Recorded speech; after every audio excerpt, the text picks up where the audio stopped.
ಸಾಮಾನ್ಯವಾಗಿ ತಮ್ಮ ಹುಟ್ಟುಹಬ್ಬವನ್ನು ಆಚರಿಸಿಕೊಂಡು ಬರದೇ ಇದ್ದ ಸರಳ ಬೌದ್ಧ ಸನ್ಯಾಸಿ ದಲೈ ಲಾಮಾ ಅವರು ಭಾನುವಾರದಂದು ವಿಶ್ವಶಾಂತಿಗಾಗಿ ಪ್ರಾರ್ಥಿಸುವ ಮೂಲಕ ತಮ್ಮ 90ನೇ ವರ್ಷದ ಹುಟ್ಟುಹಬ್ಬವನ್ನು ಆಚರಿಸಿಕೊಂಡರು.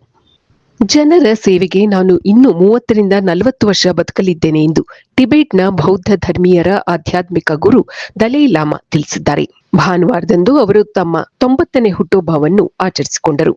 ತಮ್ಮ ದೀರ್ಘ ಆಯುಷ್ಯಕ್ಕಾಗಿ ಧರ್ಮಶಾಲಾದಲ್ಲಿ ಆಯೋಜಿತವಾಗಿದ್ದ ಪ್ರಾರ್ಥನಾ ಸಭೆಯಲ್ಲಿ ಭಾಗವಹಿಸಿ ಅವರು ಮಾತನಾಡುತ್ತಿದ್ದರು. ನಾನು ಅನೇಕ ಭವಿಷ್ಯವಾಣಿಗಳನ್ನು ನೋಡಿದ್ದೇನೆ. ನನಗೆ ಅವಲೋಕಿತೇಶ್ವರ ಅವರ ಆಶೀರ್ವಾದ ಇದೆ ಎಂದು ನಂಬಿದ್ದೇನೆ ಎಂದು ದಲೈ ಲಾಮಾ ಅವರು ತಿಳಿಸಿದರು. ಇದುವರೆಗೂ ನಾನು ಅತ್ಯುತ್ತಮ ಕೆಲಸಗಳನ್ನು ಮಾಡಿಕೊಂಡು ಬಂದಿದ್ದೇನೆ. ಇನ್ನೂ 30ರಿಂದ 40 ವರ್ಷ ಬದುಕಲಿದ್ದೇನೆ. ನಿಮ್ಮ ಆಶೀರ್ವಾದದಿಂದಲೇ ಎಲ್ಲವೂ ಸಾಧ್ಯವಾಗಿದೆ ಎಂದು ಸಭಿಕರನ್ನು ಉದ್ದೇಶಿಸಿ ದಲೈ ಲಾಮಾ ತಿಳಿಸಿದರು. ನಾವು ದೇಶವನ್ನು ಕಳೆದುಕೊಂಡವು. ಟಿಬೆಟ್ನಿಂದ ದೇಶಾಂತರ ಹೊಂದಿ ಭಾರತದಲ್ಲಿ ಬದುಕುತ್ತಿದ್ದೇವೆ. ಇಲ್ಲಿಯೇ ನಾನು ಸಾಕಷ್ಟು ಕೆಲಸ ಮಾಡಲು ಸಾಧ್ಯವಾಯಿತು. ಧರ್ಮಶಾಲಾದಲ್ಲಿ ಬದುಕಿರುವವರಿಗಾಗಿ ನನ್ನಿಂದ ಸಾಧ್ಯವಿರುವಷ್ಟು ಒಳ್ಳೆಯದನ್ನು ಮಾಡಲು ಬಯಸುತ್ತೇನೆ ಎಂದು ದಲೈ ಲಾಮಾ ತಿಳಿಸಿದರು. ಬಾಲ್ಯದಿಂದಲೂ ಅವಲೋಕಿತೇಶ್ವರರ ಜೊತೆಗೆ ಬಲವಾದ ಸಂಬಂಧ ಹೊಂದಿರುವುದು ನನಗೆ ಅನುಭವಕ್ಕೆ ಬಂದಿದೆ.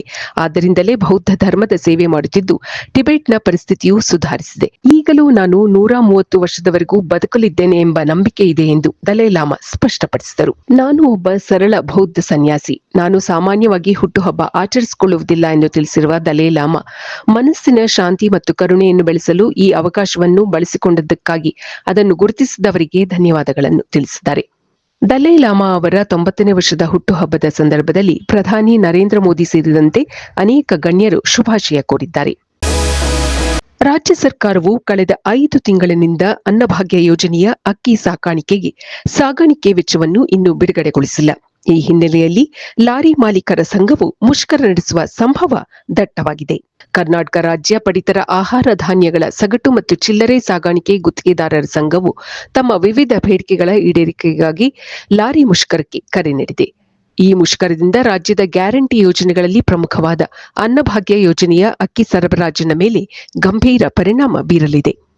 ಕಳೆದ 5 ತಿಂಗಳಿನಿಂದ ಸರ್ಕಾರವು ಅನ್ನಭಾಗ್ಯ ಯೋಜನೆಯ ಅಕ್ಕಿ ಸಾಕಾಣಿಕೆಗೆ ಸಂಬಂಧಿಸಿದಂತೆ ಸುಮಾರು 250 ಕೋಟಿ ರೂಪಾಯಿಗಳ ಬಾಕಿ ಹಣವನ್ನು ಬಿಡುಗಡೆ ಮಾಡದಿರುವುದೇ ಈ ಪ್ರತಿಭಟನೆಗೆ ಮುಖ್ಯ ಕಾರಣವಾಗಿದೆ. ಫೆಬ್ರವರಿಯಿಂದ ಮೇ ತಿಂಗಳವರೆಗಿನ ಸಾಗಾಣಿಕೆ ವೆಚ್ಚವನ್ನು ಸರ್ಕಾರ ಇನ್ನೂ ಪಾವತಿಸಿಲ್ಲ ಎಂದು ಸಂಘಟನೆ ಆರೋಪಿಸಿದೆ.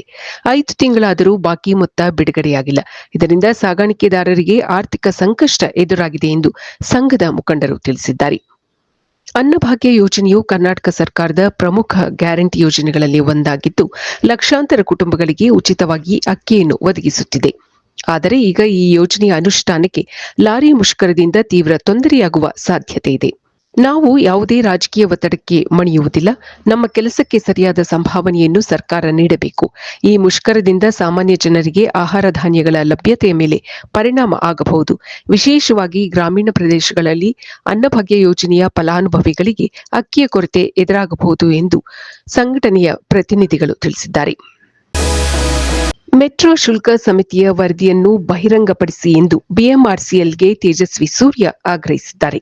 ನಮ್ಮ ಮೆಟ್ರೋ ಟಿಕೆಟ್ ದರದ ಏರಿಕೆಯನ್ನು ಖಂಡಿಸಿರುವ ಅವರು ಇದರ ವಿರುದ್ಧ ಕಾನೂನು ಸಮರಕ್ಕಿಳಿದಿದ್ದಾರೆ. ದರ ಏರಿಕೆ ಪರಿಷ್ಕರಣೆ ಸಮಿತಿ ವರದಿ ಬಿಡುಗಡೆಗೆ ಆಗ್ರಹಿಸಿ ತೇಜಸ್ವಿ ಸೂರ್ಯ ಅವರು ಕೋರ್ಟ್ನ ಮೊರೆ ಹೋಗಿದ್ದು ತಮ್ಮ ರಿಟ್ ಅರ್ಜಿಯನ್ನು ಸೋಮವಾರ ವಿಚಾರಣೆಗೆ ನಿಗದಿಪಡಿಸಲಾಗಿದೆ ಎಂದು ಮಾಹಿತಿ ನೀಡಿದ್ದಾರೆ. ರಾಜ್ಯ ಸರ್ಕಾರ ಹಾಗೂ ಬಿಎಂಆರ್ಸಿಎಲ್ ಕ್ರಮವನ್ನು ಅಪಾರದರ್ಶಕ ಎಂದು ತೇಜಸ್ವಿ ಅವರು ಕರೆದಿದ್ದಾರೆ. ಮೆಟ್ರೋ ಶುಲ್ಕ ಸಮಿತಿ ವರದಿಯನ್ನೇಕೆ ಗೌಪ್ಯವಾಗಿಟ್ಟಿದ್ದೀರಿ ಎಂದು ಅವರು ಪ್ರಶ್ನಿಸಿದ್ದಾರೆ. ತೆರಿಗೆದಾರರಿಂದ ಹಣಕಾಸು ನೆರವು ಪಡೆದು ಅಧ್ಯಯನಕ್ಕಾಗಿ ಅಂತಾರಾಷ್ಟ್ರೀಯ ಪ್ರವಾಸ ಕೈಗೊಂಡಿದ್ದೀರಿ. ಆದರೆ ಅಧ್ಯಯನದ ವರದಿಯನ್ನೇಕೆ ಬಹಿರಂಗಪಡಿಸುತ್ತಿಲ್ಲ ಎಂದು ಅವರು ಪ್ರಶ್ನಿಸಿದರು. ದೆಹಲಿ ಸೇರಿದಂತೆ ದೇಶದ ಇತರ ಎಲ್ಲಾ ಮೆಟ್ರೋ ವ್ಯವಸ್ಥೆಗಳನ್ನು ಹೊಂದಿರುವ ನಗರಗಳು ಎಫ್ಎಫ್ಸಿ ವರದಿಗಳನ್ನು ಸಾರ್ವಜನಿಕಗೊಳಿಸಿವೆ. ಬೆಂಗಳೂರಿನಲ್ಲೇಕೆ ಬಿಡುಗಡೆ ಮಾಡುತ್ತಿಲ್ಲ ಎಂದು ತೇಜಸ್ವಿ ಸೂರ್ಯ ಪ್ರಶ್ನಿಸಿದರು. ಸರ್ಕಾರ ಏನನ್ನು ಮರೆಮಾಡಲು ಪ್ರಯತ್ನಿಸುತ್ತಿದೆ ಎಂದು ಅವರು ಪ್ರಶ್ನಿಸಿದರು. ಇದು ಈ ದಿನದ ಸುದ್ದಿಗಳು. ನಿರಂತರ ಸುದ್ದಿಗಳಿಗಾಗಿ ವೀಕ್ಷಿಸುತ್ತಿರಿ ಜೀನಿ ನ್ಯೂಸ್. ನಮಸ್ಕಾರ.